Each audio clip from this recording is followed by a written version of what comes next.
할렐루야. 심심풀이 성경공부 시간입니다. 먼저 기도 드리겠습니다. 살아계신 우리 아버지 하나님, 주님 오실 때를, 다시 오실 때를 임박하게 앞두고 있는 저희들, 주님 맞이하게 부족 없이 온전하게 잘 준비할 수 있기를 원합니다. 이에 필요한 것들을 오늘 또 보여주시고 깨닫게 하여 주시옵소서. 예수님의 이름으로 기도하옵나이다. 아멘. 주 예수께서 다시 오실 그때가 이제 너무나도 임박해 있는 그런 그 시점이라는 것을 여러 가지 측면에서 느끼고 있을 것입니다. 하나님께서 이 세상 지으시고 그 세상을 다스려 가시는 그런 일을 하고 계십니다. 이렇게 하나님께서 이 세상을 다스려 가실 때 경륜과 이 섭리라는 그런 그 방법을 사용을 하시고 있는 것에 대해서 아마 들어보셨을 것입니다. 그래서 이 하나님의 경륜이라는 것, 이것은 보통 하나님의 그 스케줄, 하나님의 그 시간 계획표 이런 것이 경륜이다 이렇게 말하고 있습니다. 그리고 이 섭리라고 하는 것은 하나님의 그 경륜을 이뤄가기 위해서 필요한 그 사람들에게 하나님의 경륜을 이룰 수 있도록 그에게 경륜을 나타내주고 또 경륜을 이루어가도록 이끌어가시는 그런 차원의 것을 섭리라고 이렇게 말합니다. 이 경륜이라고 하면은 이제 성경의 그 표현들로 찾아본다 그러면은 이 때라는 단어를 생각해 볼 수 있습니다. 그래서 때가 이름이 또 주님께서 내 때가 아직 이르지 아니하였다. 그래서 이 때라는 말씀을 많이 하십니다. 그래서 아무 때나 예수 그리스도께서 이 땅에 태어나시는 것도 아니고 또 아무 때나 그분이 죽으시는 것도 아니고 또 성령을 보내주시는 것도 그냥 아무 때나 이렇게 되는 일이 아니라 분명히 하나님이 정해놓은 계획에 따라서 스케줄에 따라서 이 일들이 하나하나 진행이 되어가는 것을 성경이 말하고 있습니다. 그래서 이 때라는 표현을 통해서 이 하나님의 경륜을 보여주고 있습니다. 이런 때에 맞추어서 하나님께서 일하실 때 이제 사람을 들어서 쓰시기도 하고 자연 환경들을 사용해서 그 경륜을 이루어가기도 하십니다. 특별히 하나님께서는 이 사람들을 쓰실 때 사람들을 이제 부르시지 않습니까? 그리고 그때 쓰임 받을 수 있도록 어떠한 그 위치를 이렇게 가지고 있게 한다든지 어떤 능력을 이렇게 능력을 갖출 수 있도록 이렇게 이제 미리 준비해 놓으시는 것을 봅니다. 그래서 이 대표적인 그 예를 든다 그러면은 구약의 이 에스더라는 사람을 생각해 볼 수 있습니다. 에스더 같은 경우에는 이 바벨론의 그 아하수에로 왕 때에 그 왕비가 되어졌습니다. 그 배경은 뭐 다 설명 안 해도 아시겠죠. 그때에 이 하만이라는 신하가 이 유대인들에 대해서 뭔가 원한을 품고 그들을 다 이제 죽이려고 하는 그런 계획을 세우고 왕의 제가까지도 받았었습니다. 그래서 유대인들이 이 바벨론에 살고 있는 그 수도에 살고 있는 유대인들뿐만 아니라 지방에 살고 있는 유대인들까지도 완전히 다 전멸될 수 있는 그런 그 위기가 닥쳤을 때 이 에스더의 그 삼촌이죠 모르드게가 에스더에게 말합니다. 네가 왕비가 된 것은 바로 이 때를 위해서 하나님이 예비한 것이 아니겠느냐. 그래서 유대인들을 구원하기 위해서 너를 지금 왕비의 위치에 올려놓은 것이 아니겠느냐. 그러면서 이제 에스더가 할 일들을 가르쳐 줍니다. 그래서 에스더에게 이제 하나님의 섭리가 임하는 그런 과정을 볼 수가 있죠. 그래서 에스더가 3일을 금식하면서 아하수에로 왕에게 가서 이제 이 문제를 해결하기 위해서 왕을 이제 만나고 그에게 요청을 해서 이런 유대인들이 전멸당하는 것을 에스더를 통해서 구하게 됩니다. 그래서 그렇게 하나님의 뜻을 이루기 위해서 사람들에게 하나님의 뜻을 나타내 주시고 그 일을 하게 하시는 이런 과정들을 섭리라는 표현으로 이렇게 말하고 있습니다. 그래서 이렇게 하나님의 섭리가 이루어지는 때, 하나님의 경륜이 이루어지는 그 때가 이 세상에 이렇게 진행되는 역사 속에서 일어나고 있습니다. 하나님의 그 경륜 중에 하나님의 어떤 일을 하시는 데서 그 스케줄 중에 중요한 스케줄을 두 가지 든다고 하면은 그 하나님의 아들, 하나님의 아들 예수 그리스도시죠. 예수 그리스도가 처음에 오신 것, 초림, 그리고 두 번째 다시 오시는 것은 이제 재림입니다. 그래서 하나님의 경륜 중에 그 아들을 이 땅에 내보내는 그때, 이 초림의 그 때와 그 하나님의 아들이 다시 이 땅에 오시게 되는 이 재림의 때, 이때가 사실은 가장 중요한 하나님의 그 경륜에 해당한다고 볼 수 있을 것입니다. 그래서 이 초림 때 이제 이 하나님의 아들 예수 그리스도께서 이제 오셨을 때, 이때는 죽으시고 부활하시는 그 일을 통해서 우리들에게 은혜를 이제 베풀어 주셨습니다.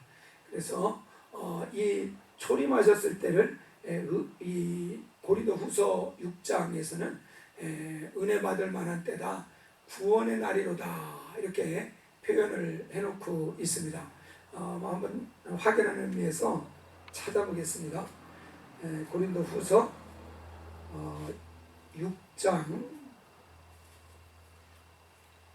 날이 굉장히 덥습니다. 여기서 이렇게 서 있어도 땀이 나는데요. 6장 2절에 보면은 이르시되 내가 은혜 베풀 때에 너에게 듣고 구원의 날에 너를 도왔다 하셨으니 보라 지금은 은혜 받을 만한 때요 보라 지금은 구원의 날이로다. 그래서 지금은 은혜 받을 만한 때고 지금은 이제 구원의 날이다, 이렇게 말하고 있습니다. 이때 은혜 받을 만한 때, 구원 받을 만한 이때는 열심히 은혜도 받고 이제 구원도 받는 이런 일을 해야 되겠죠. 근데 이런 것을 하는 것은 그 이사야 선지자는 그 55장 1절을 한번 보겠습니다. 이사야서 55장 1절에 표현하는 것은 오호라 너희 모든 목마른 자들아 물로 나오라 돈 없는 자도 오라 너희는 와서 사 먹되 돈 없이 값 없이 와서 포도주와 젖을 사라. 바로 이 지금 이때 초림하셨을 때를 말하는 것입니다. 이때에는 특별히 무엇을 사라고 그랬습니까? 포도주와 젖을 사라, 이렇게 말하고 있습니다. 이 포도주라는 것은 무엇을 비유한 것으로 봐야 되겠습니까? 붉은 색깔, 바로 예수의 피를 의미하는 것으로 봐야 되겠죠. 그럼 젖은 뭐겠습니까? 그 예수 그리스도의 공로라고 이렇게 이해를 하면 될 것입니다. 그분의 은혜의 도를 얘기하는 거죠. 그분이 피를 흘리심으로써 우리의 죄를 사하시는 놀라운 정말 은혜를 허락하셨습니다. 그 외에도 예수 그리스도께서 육체로 오셔서 이 땅에서 담당하신 모든 것이 우리에게는 은혜입니다.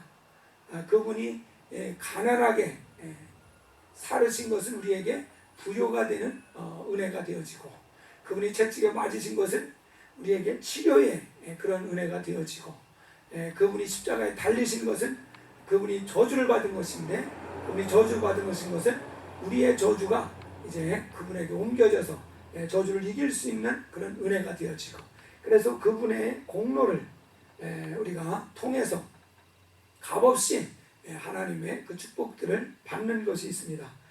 그래서 이 포도주는 이 피에 해당한다 그러면 이 젖은 예수 그리스도의 그 공로, 그분의 은혜의 도, 이것을 의미하는 것을 알 수 있습니다. 근데 이런 것들을 살 때 어떻게 사라고 그랬습니까? 뭘 주고 사라고 그랬습니까? 말씀에서 보면 값없이 와서 포도주와 젖을 사라고 그랬습니다. 여기에 값은 뭡니까? 없습니다. 값없이, 그러니까 쉽게 말하면 공짜죠, 공짜. 공짜로 이것들을 다 사가라, 가져가라. 그래서 은혜 받을 만한 때요, 구원받을 만한 때다, 이렇게 표현을 한 것입니다. 특별히 왜 이게 값없이 공짜로 이렇게 우리에게 주는 것이겠습니까? 너무 귀하고 가치 있는 것이기 때문에도 그럴 것입니다. 이사야서 우리 55장을 찾았으니까 그 전에 52장 3절에 보면은 이런 말씀이 있어요. 여호와께서 이와 같이 말씀하시되 너희가 값없이 팔렸으니 돈 없이 속량되리라. 그러니까는 팔릴 때도 값없이 팔려버렸다는 것입니다.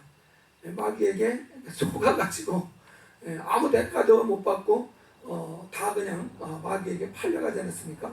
그래서 값없이 팔려갔기 때문에 돈 없이 그냥 공짜로 속량이 된다, 이렇게 말하고 있습니다. 그래서 값없이 이런 것들을 주시는 이유는 값없이 너희들이 팔려간 그런 상황이었기 때문에 이것은 이제 공짜로 우리에게 이제 주신다는 겁니다. 그래서 이 초림 때에는 우리가 포도주와 젖을 사는 그런 그 때인데, 그때 살 때에는 아무런 대가 없이 공짜로 이것을 산다고 얘기를 했습니다. 그런데 이 라오디게아 교회에 무엇을 사라고 하는 그런 말씀을 하시는 게 계시록 3장에 나오죠. 그래서 이 계시록 3장에 이 라오디게아 교회를 보고서 이제 사라고 하는 그런 그 품목들을 가만히 보면은 포도주와 젖을 사라고 그렇게 얘기하지 않았습니다. 이 라오디게아 교회에 사라고 한 것이 세 가지가 나오죠. 3장, 요한계시록 3장 17절 이하를 보시면은 네가 말하기를 나는 부자라 부유하여 부족한 것이 없다 하나 네 곤고한 것과 가련한 것과 가난한 것과 눈먼 것과 벌거벗은 것을 알지 못하는도다. 내가 너를 권하노니 내게서 불로 연단한 금을 사서 부유하게 하고 흰옷을 사서 입어 벌거벗은 수치를 보이지 않게 하고 안약을 사서 눈에 발라 보게 하라. 여기에서도 사라고 하는 것이 세 가지가 나옵니다. 첫 번째로 사라고 한 것은 불로 연단한 금을 사라, 이렇게 말했고, 두 번째로 또 사라고 한 것은 흰 옷을 사라, 이렇게 얘기했습니다. 그리고 또 하나 사라고 하는 것은 안약을 사라, 이렇게 얘기했습니다. 그래서 우리가 성경에서 사라고 하는 것이 포도주와 젖을 사라고 하는 것이 있고, 라오디게아를 통해서 사라고 하는 것은 이 금과 흰 옷과 안약이라는 이것도 사라고 이야기를 하고 있습니다. 우리가 이 사라고 한 것, 이 세 가지인데 이것을 한번 좀 더 자세히 살펴보면 이 금이라는 거, 불로 연단한 금을 사라, 이렇게 말씀을 하고 있습니다. 이 금이라는 것은 무엇을 얘기하는 거겠습니까? 그냥 세상에서 말하는 황금덩어리, 이런 것을 얘기하는 게 아니죠. 바로 영혼의 이 부유를 줄 수 있는 그런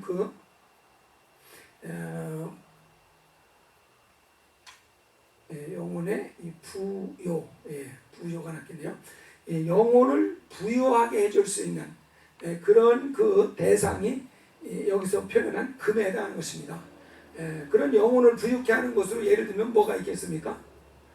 뭐 믿음의 부자 이렇게 얘기하잖아요. 믿음, 뭐 충성, 뭐 또 헌신, 뭐 이런 것들도 사실은 우리 영혼을 부유케 하는 것과 관계가 있습니다. 이 믿음에 관련해서는 우리가 베드로전서 1장에 잘 나와 있죠. 1장 7절에 보면은 너희 믿음의 확실함은 개역에서는 믿음의 시련이라고 나와 있죠. 불로 연단하여도 없어질 금보다도 더 귀하다. 불로 연단해서 만들어낸 그 순금, 정금보다도 더 귀한 것이 연단되어진 믿음이다 이렇게 말합니다. 그것이 얼마나 귀하냐? 예수 그리스도께서 나타나실 때, 여기서 예수 그리스도께서 나타나신다는 것은 초림 얘기가 아니라 재림 얘기하는 거죠. 재림할 때 칭찬과 영광과 존귀를 얻게 해준다 그랬습니다. 다시 오실 때 칭찬과 영광과 존귀를 얻게 해주는 것, 그렇게 부유하게 만들어주는 것이 연단된 그 믿음이다, 이렇게 이제 말씀을 하고 있습니다. 이 믿음도 연단이 필요하고 이 금도 연단이 필요하다는 어떤 공통점이 있죠. 그래서 우리가 이 순금을 만들려면은, 순금을 만들려면은 여러 번 연단을 한다고 그러죠. 그래서 순금은 우리가 보통 24K라고 이렇게 표현을 하고 있습니다. 이 K는 이제 이 캐롯의 약자죠. 24캐롯의 약자. 그래서 순금 같은 이런 상태가 되어지면은 100% 금덩어리면은 이것은 특징이, 어떤 특징이 있습니까? 절대로 변질이 되지 않습니다. 만약에 순금이라고 하는데 변질이 됐다 그러면 그건 순금입니까 아닙니까? 그건 아닌 거죠. 순금이라고 샀는데 보니까 이게 색깔도 변하고 이게 나중에 달라진다 그러면 이건 가짜를 순금으로 잘못 산 거죠. 그러니까 우리도 어떤 믿음이 변해버렸다 그러면은 이건 정말 순도 100%의 믿음을 아직 갖지 못한 사람이죠. 충성이나 헌신도 마찬가지죠. 충성이 바뀌고 변화되고 헌신이 바뀌고 변화되고 후회한다 그러면은 이것은 100% 순도 100%의 그런 그 상태로 아직까지는 믿음이 가지 못한 거고 충성도 가지 못한 거고 헌신도 거기까지 이르지 못한 거죠. 그럼 계속해서 연단을 통해서 아주 순도 100%의 그런 믿음으로 우리가 나아가는 이런 그 과정이 이제 필요할 것입니다. 그래서 우리가 이렇게 정말 변질되지 않는 순도 100%의 영혼을 부욕케 할 수 있는 그 자산들, 요소들, 이런 것들을 우리가 사라는 것입니다. 근데 이런 것들을 살 때 이것은 그냥 공짜로 되어집니까? 아니면 많은 수고가 필요합니까? 질문 자체가 이상하죠. 수고가 반드시 들어가지 않고서는 순도 100%의 이런 것을 우리가 가질 수는 없습니다. 그러니까 이건 공짜가 아니라는 걸 알 수가 있죠. 그리고 이 다른 흰옷이나 안약을 사는 것도 사실 이것들은 공짜가 아니라는 걸 아마 알 수 있을 것입니다. 이 옷 같은 경우, 이 흰 옷 같은 경우를 살려면은 우리가 어떻게 해야 되겠습니까? 흰옷이 뭔지를 알아야지 되겠죠. 아시지요? 우리 계시록 3장에 4대 교회를 통해서 흰옷이 뭔지를 말하고 있습니다. 3장 1절부터 보면은 4대 교회의 사자에게 편지하라. 하나님의 7명과 7뼈를 가지신 이가 이르시되 내가 네 행위를 하노니 네가 살았다 하는 이름은 가졌으나 죽은 자로다. 너는 일깨어 그 남은 바 죽게 된 것을 굳건하게 하라. 내 하나님 앞에서 내 행위에 온전한 것을 찾지 못했다. 그러니까 행위가 온전하지 못한 것을 지적하면서 이 사대교회 사람들을 책망을 하고 있습니다. 계속해서 보시면은 그러므로 네가 어떻게 받았으며 어떻게 들었는지를 생각하고 지켜 회개하라. 만일 일깨지 아니하면 내가 도둑같이 이르리니 어느 때에 네게 이르는지 네가 알지 못하리라. 그러나 사대에 그 옷을 더럽히지 아니한 자 몇 명이 네게 있어서 흰 옷을 입고 나와 함께 다니리니 그들은 합당한 자인 연고라. 그래서 여기서 사대교회에서 행위가 온전한 것을 찾지 못했다고 책망을 하시면서 그들에게 옷을 더럽히지 않은 사람이 몇 명이 있다. 그 사람들은 흰 옷을 입는다. 이런 얘기를 하는 걸 볼 때 여기서 말하는 흰 옷이라는 것은 그들의 특별히 이 행함의 의를 얘기하는 거라는 걸 알 수 있죠. 행함의 의, 행함의 의. 그냥 믿음의 의가 아니라 행함의 의를 얘기하는 겁니다. 그들이 살았다는 이름을 가졌다는 것은 믿어서 그리스도 공로를 믿어서 거듭난 그런 상태기는 하죠. 그러나 죽은 자라고 그랬습니다. 그리고 그것은 행함의 의가 없는 자들이다, 그 얘기죠. 그래서 이 행함의 의가 옷이 된다는 그런 그 이야기입니다. 예, 그러면은 이것을 살려면은, 이 행함의 의를 살려면은 어떻게 됩니까? 예? 무엇을 팔아야 돼요? 자기 것을 전부 팔아야 되는 거죠. 예, 자기 것을 전부 팔아야 돼요. 예, 근데 자기의 것이라는 것, 예, 자기의 것이라는 게 뭡니까? 예, 자기의 그 죄를 말하는 것이다 그랬죠. 이것은 다른 말로 하면은 옛사람이라고 이렇게 볼 수 있습니다. 그러니까 옛사람을 다 버려야지 된다는 얘기예요. 그러니까 자기를 완전히 부인하는, 자기를 완전히 죽여야지만 우리가 행함의 의를 이룰 수가 있게 되고, 그래서 흰옷을 살 수 있는 것이 된다는 것을 말하고 있습니다. 그래서 이것이 쉽습니까? 어렵습니까? 대단히 어려운 일이죠. 그래서 고린도 후서 5장 말씀에도 한번 보면요, 고린도 후서 5장 그 2절 3절을 한번 보겠습니다. 참으로 우리가 여기 있어 탄식하며 하늘로부터 오는 우리 처소로 덧입기를 간절히 사모하노라. 이렇게 입으면 우리가 벗은 자들로 발견되지 않으려 함이라. 우리가 흰옷을 갖추지 못하면 벌거벗은 자로 이렇게 드러나게 돼서 부끄러움을 당하게 된다는 얘기죠. 그래서 이렇게 되지 않기 위해서 2절에 보면은 탄식하면서 하늘로부터는 우리 처소로 덧입기를 간절히 사모한다. 그러니까 굉장히 정말 사모하고 힘쓰고 수고해야 되는 이런 그 일이라는 것이 바로 옛사람을 죽이는 그런 그 일입니다. 우리가 실제로 옛사람을 죽이는 일을 해보니까 쉽습니까? 어렵습니까? 정말 피를 토할 때까지, 피 흘리기까지 싸우는 일이 바로 이 일 아닙니까? 그러니까 이거는 엄청난 수고가 이것도 든다는 얘기죠. 그래서 이거는 공짜로 흰옷을 사는 것이 아니라는 걸 알 수 있죠. 이거는 포도주와 젖을 사는 것처럼 공짜로 되지 않습니다. 자기가 완전히 죽는 그런 수고가 필요한 것이죠. 그 다음에 또 안약을 사라 그랬습니다. 안약. 이 안약이라는 것은 우리 이 지금 육신의 눈에다가 넣는 그 안약을 얘기하는 게 아니죠. 마음의 눈을 뜨게 해주는 그런 그 안약을 말하는 겁니다. 우리가 예수를 믿었어도 여전히 그 세상에서 더 잘 살고 세상에서 더 평안하고 세상에서 형통하는 그것을 늘 기대한다 그러면 여전히 그 눈이 육신의 것으로 이렇게 가려져 있는 상태죠. 그래서 육신을 가리고 있는 이 거죽, 세상의 것을 이렇게 보게 하는 이 마음의 거죽이라고 이렇게 말하는데, 이 마음의 그 가죽, 이 마음의 이 가죽을 잘라내야 된다. 마음의 가죽을 이제 제거해내야 된다. 베어내야 된다. 그런 표현을 합니다. 바로 이것이 뭐 하는 겁니까? 마음을 할례하는 것과 마찬가지죠.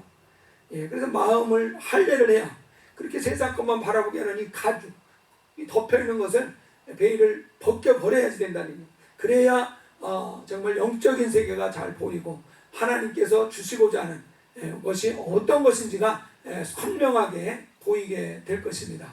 그래서 이 에베소서 1장 18절 19절에 보면은 이 너희 마음 눈을 밝히사 그의 부르심의 소망이 무엇이며 성도 안에서 그 기업의 영광이 풍성함이 무엇이며 그의 힘의 위력으로 역사하심을 따라 믿는 우리에게 베푸신 능력의 지극히 크심이 어떠한 것을 너희로 알게 하시기를 구하노라.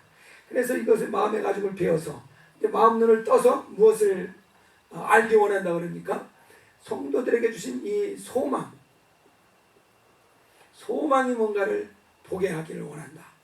그리고 또 성도들에게 예배하신 기업이 어떤 건지를 알게 하기를 원한다. 그리고 또 하나는 성도들에게 주신 이 능력이 얼마나 큰지, 죽을 몸까지도 살려내는 이 부활의 놀라운 그 능력이 우리들에게 지금 주어져 있다는 겁니다. 그래서 이것이 마음 눈이 떠져야 이 소망도 확실하게 보이고 기업도 확실하게 보이고 하나님의 능력도 확실하게 보여서 사용할 수 있다는 얘기입니다. 아직 눈이 안 띄어졌기 때문에 성도들에게 주신 진짜 소망이, 이 하늘의 소망이 뭔지에 대해서도 희미하고 확신이 안 생기니까 그 소망을 향해서 달려갈 힘이 안 생기는 거죠. 하늘에 예비한 기업이 안 보이니까 그냥 이 땅의 것을 얻는 거에만 집착할 수밖에 없는 것입니다. 마음 눈이 떠지면 이 하늘의 영원한 기업, 썩지 않고 쇠하지 않고 썩지 않고 쇠하지 않고 또 더럽지 아니한 이 기업이 보이면은 이걸 얻기 위해서 이제 정말 삶의 목표가 달라지는 거죠. 이걸 향해서 달려가는 것이죠. 하나님의 주신 능력이 어떤 것을 알면 이 능력을 의지해서 담대하게 이제 주의 일들을 할 수 있겠죠. 그래서 이게 눈이 확실하게 열려져야 돼요. 그래서 안약을 사서 이렇게 발려야 되는 것입니다. 그래서 여기에서 또 또 주의해야 될 것이 한 가지 있다 그러면은 마음을 열어서 우리에게 알게 하기를 원하는 것은 소망이나 기업이나 능력이라는 사실입니다. 다시 말해서 눈을 열어서 우리에게 주신 구원이 얼마나 귀한가, 이것에 대한 것에 초점을 맞춘 것이 아닙니다. 구원받은 이후에 얻게 되는 소망과 기업이나 능력을 알게 하기 위한 것이라는 것을 말하고 있습니다. 우리가 마음 눈을 밝게 해주는 이 안약을 사서 발랐을 때 우리가 볼 수 있게 되는 것은 구원을 보는 것 차원이 아니라는 사실이요. 이거는 이미 구원을 받은 다음에 안약을 바르고, 그래서 안약을 바르면 소망과 기업과 능력을 알게 된다. 그러니까 구원을 더 깊이 알고 그런 정도가 아닙니다. 이거는 차원이 다른 것을 여기에서 표현을 하고 있습니다. 그러려면은요, 마음 가죽을 비워내는 건데 자기 마음을 할례하는 것입니다. 몸에 상처가 나도 얼마나 괴롭고 아픕니까? 근데 자기 마음의 가죽을 비워내야 되는 것이니까 굉장히 고통이 따르겠죠. 그래서 이것도 역시 뭐가 따릅니까? 수고하지 않고서는 안 되는 일입니다.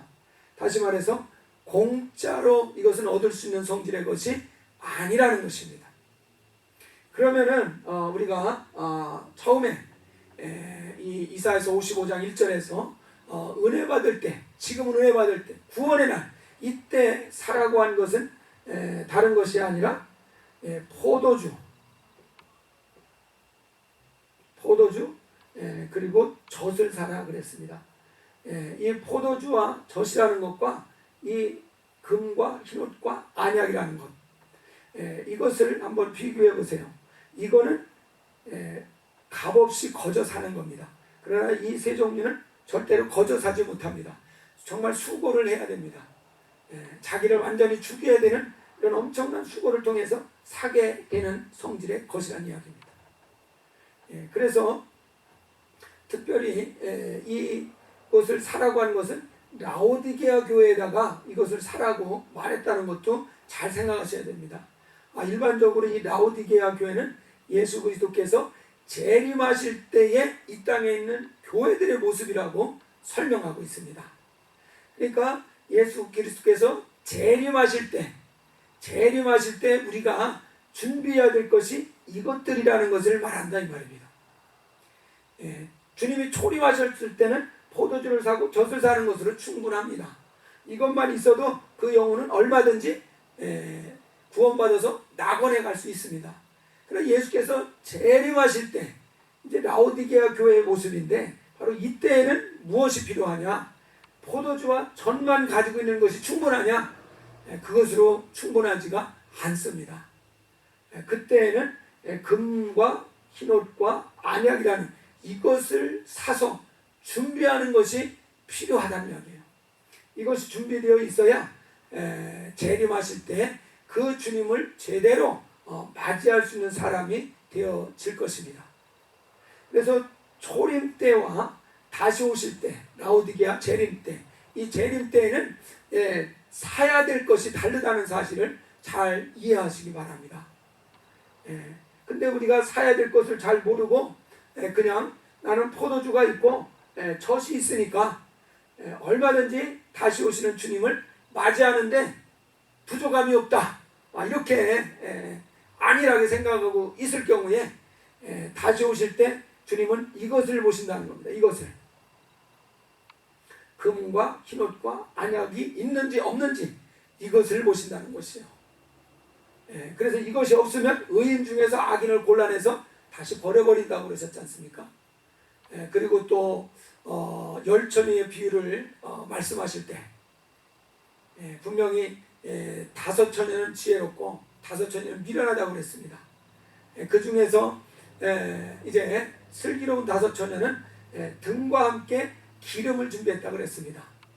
그러나 어리석은 5처녀는 등만 준비하고 기름은 준비 안 했다고 그랬습니다.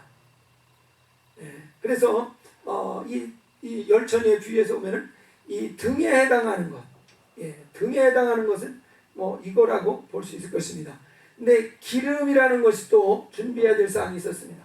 기름에 해당하는 것은 바로 금과 흰옷과 안약에 이렇게 비유할 요것에 해당하는 것으로 이해를 할 수 있습니다. 그래서 신랑을 맞이하러 간 거 보면은 다 그분을 안 사람들이에요. 은혜 받은 사람들이에요. 포도주와 젖을 산 사람들입니다.